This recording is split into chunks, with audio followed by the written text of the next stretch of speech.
What is up, guys? Welcome back to the 40K Cafe, and today we are going to be going over the last realm of the Chaos Gods, the Dark Prince Slaanesh. As we know it, Slaanesh is the god of excess, the lord of pleasure, and of obsession. So, just in the same way that the realms of Slaanesh's siblings all represent exactly what they are, the realm of Slaanesh is no different in representing all of excess and hedonism in the same way. Slaanesh does have some similar attributes to its siblings. For starters, just like Nurgle, Slaanesh welcomes uninvited guests into the realm of excess. That doesn't necessarily mean that the individual is welcome to walk the lands freely without any tests or trials, for that is exactly how Slaanesh protects the realm. It is through these tests of will that the realm is protected. At the very center of the realm of excess lies the Palace of Pleasure, from which Slaanesh oversees the realm.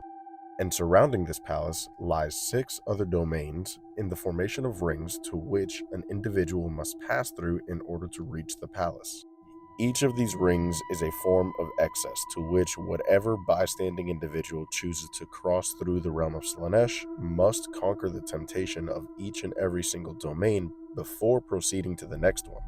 The very first domain one must conquer is the excess of riches. Here the ground is littered with riches, the trees are made of gold, and the sky perceives to be made of physical diamonds, just within arm's reach.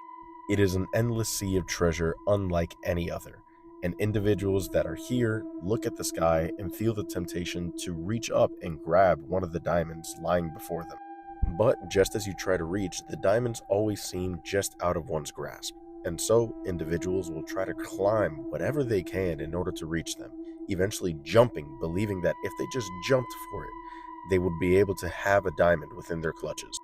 This is where the individual may plummet and fall to their untimely end. But that individual, rest assured, is filled with nothing but joy and pleasure in this moment, for they are surrounded by the riches which they so desired. The second realm is the excess of sustenance. If one manages to pass and conquer their greed, here they will find a land filled with rivers and lakes of wine and fragrances, food and delicacies beyond one's imagining, and the aromas to which all this gives off is beyond enticing. Should you indulge yourself on any of the fine drinks, you will find yourself sinking deeper and deeper, begging for more as your thirst gets worse and worse. And the food, once you begin to eat, you can't help but acknowledge that this is by far the most exquisite meals you've ever had. Regardless of your hunger, you eat more and more and more until you sink beneath the floor and become one with your surroundings. In the third realm, if you manage to conquer your gluttony, you can find the excess of bodily delights. Here, the stimulations of the flesh become hypersensitive, making it almost impossible to leave at even the most gentle brush of one's hand. At this, an individual becomes so indulged in their surroundings that they can't notice the daemonettes that are waiting, lurking to tear them apart. After this, you have the excess of adoration. This one I would say is the most difficult to describe, as it is different for every individual. A soldier who enters might see crowds cheering their name, and an ambitious leader might see a kingdom that he wished to have as a perfect state. The only way out of this domain is said to be those that have self-doubt.